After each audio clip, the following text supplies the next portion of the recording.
After something bad happens, when you look back, it seems that it was pretty obvious that something was about to go wrong at any moment. But it is very rare for people to see, or more likely predict, some bad occurrences beforehand and as a result preventing it. This happens because we generally do not like to think that something bad is going to happen to us even if the signs are right there. That is this bias that I am going to talk about right now, and it is called Ostrich Bias. Now, before I continue with this video is brought to you by me. I don't have any sponsor and this channel is not monetized yet. Why is this called Ostrich Bias? Well, to understand that, you have to know about ostriches. These are huge birds that cannot fly and can run incredibly fast. People think that they have the tendency of burying their head under sand whenever they sense some sort of big danger looming around them. The idea probably being that if I cannot see the danger coming towards me, it will not have any effect over me. As you can see, the picture in front of you looks badly edited. That is because it is edited by me. That is because, despite being a widely held belief, it is completely false. Ostriches do not bury their head under sand to avoid any danger. Do not try to run towards an ostrich thinking it will bury its head in fear of seeing you approaching. They will kick you and they can kick very hard.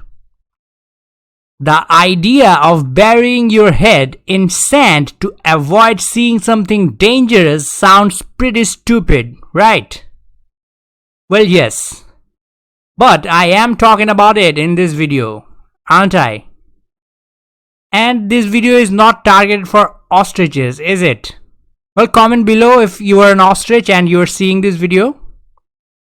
And the thing is, oftentimes we humans can sense the impending sense of doom but still do nothing about it.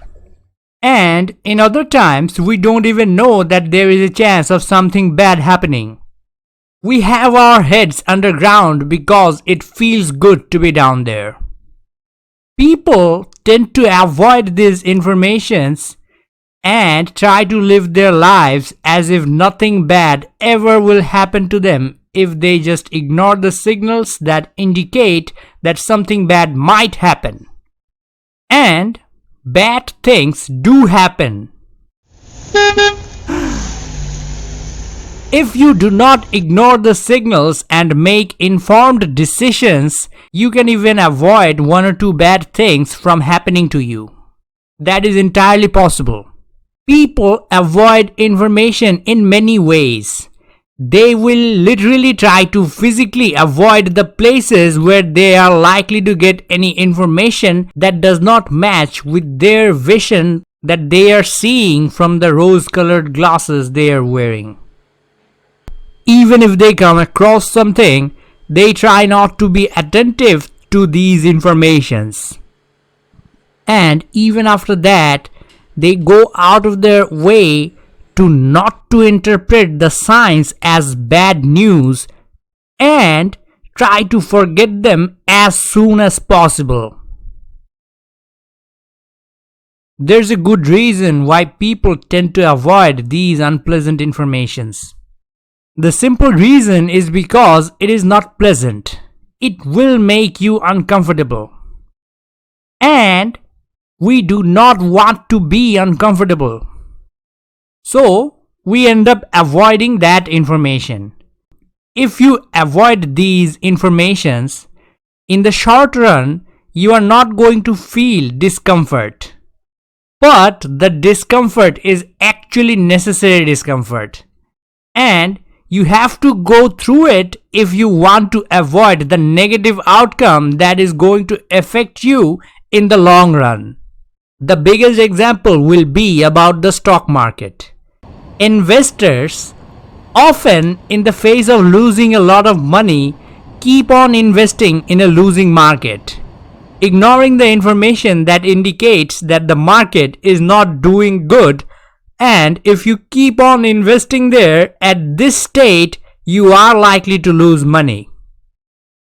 There are a lot of people that avoid these bad indications and keep on investing their life savings into the market, where losing your money is almost inevitable. Now this seems like an excuse to talk about the dot-com bubble, so I will talk about it. Months before, literally months before the bubble started crashing, IMF, the International Monetary Fund, warned everybody that there is something wrong with the way the market is acting up. To be more precise, the market was volatile and people were warned about it by the IMF. From 1995 to 2000, a lot of people lost all of their life savings on companies that were not even that much valuable at all. There were warnings that this is the sign of a bubble that is likely to burst. But people kept pouring their hard-earned money onto these tech companies, ignoring all the potential warning signals in the hopes of getting rich quick with these tech companies. They lost it all. If you want me to talk about the dot-com bubble in details or the 2008 financial crisis, you can comment below and I will try and make a future video on the subject. Hey, there's a recent example as well. There was a warning signal from somewhere that there is something dangerous that is likely to happen.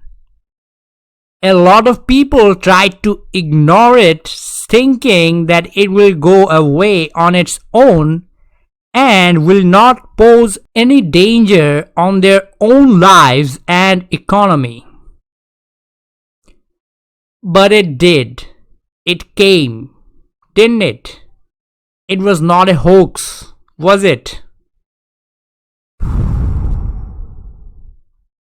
The opposite of ostrich effect would be the meerkat effect. It just means that whenever there is a slightest chance of danger, you are going to stand up and raise your neck and deliberately try and look for any chances of a potential devastating disaster. That is also an extreme response. But this video is about ostrich effect and I am done with ostrich effect. Is there any other examples of ostrich effect in your personal life? You can comment below and let me know. Well, now is the time for your reminder that you can literally give your hard-earned money to the creator of the video you just watched. Me. Isn't that something? If you don't want to do that, that is okay. Remember, like, share, subscription and comments also help out a lot. I appreciate each and every single subscribers of this channel. Now, time for bonus. July 21, 1861. What happened on that date? Civil War had started 3 months ago. In the middle of the American Civil War, there were people that knew that the war is ongoing. They knew that there was going to be a bloody battle. And they even knew the place where the battle is going to take place. What did they do?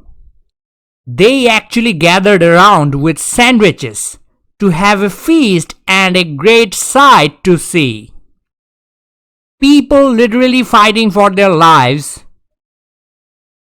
Can you imagine? And there are others that are just there for the view. They want to see these people killing each other. Well, to be honest, they didn't have the most pleasant picnic after all. They had to run away to safety. They thought the Union soldiers were going to end the battle very quickly and it will be a quick show. When the Union started taking casualties, there was chaos. You see, there were people that thought that the Confederates were not that strong and the war would end pretty easily. They were wrong, and this battle proved that. Union did win in the end of the Civil War, but the war was a very long one. The date of the picnic battle was July 21st, 1861. The war started in April 12th, 1861. People thought that the war was going to end at that very day very swiftly. That did not happen. It lasted for 4 years, 4 long years, and almost 750,000 people died during that time period. It ended in 9th April 1865. On that day, Robert E. Lee surrendered his Confederate troops to Ulysses S. Grant. Yes, Robert E. Lee surrendered to Ulysses S. Grant. All that because of slavery. Just because slavery. No, it was because of power. Southern states thought that they were losing their power and they wanted to make their own laws independent from the federal government. And they also wanted to reject any law they wanted that the federal government was trying to impose on them. It was about power. There are actual pictures readily available if you just search them on Google. Just by searching the term picnic battle is going to give out a lot of result. I hesitated to show them in this video because of copyright law. I will leave a link in the description about the event for you to understand it better. And that was the end of this video. This is the official ending. Thank you so much for watching if you are still watching. And lastly, I really hope you learned something new today.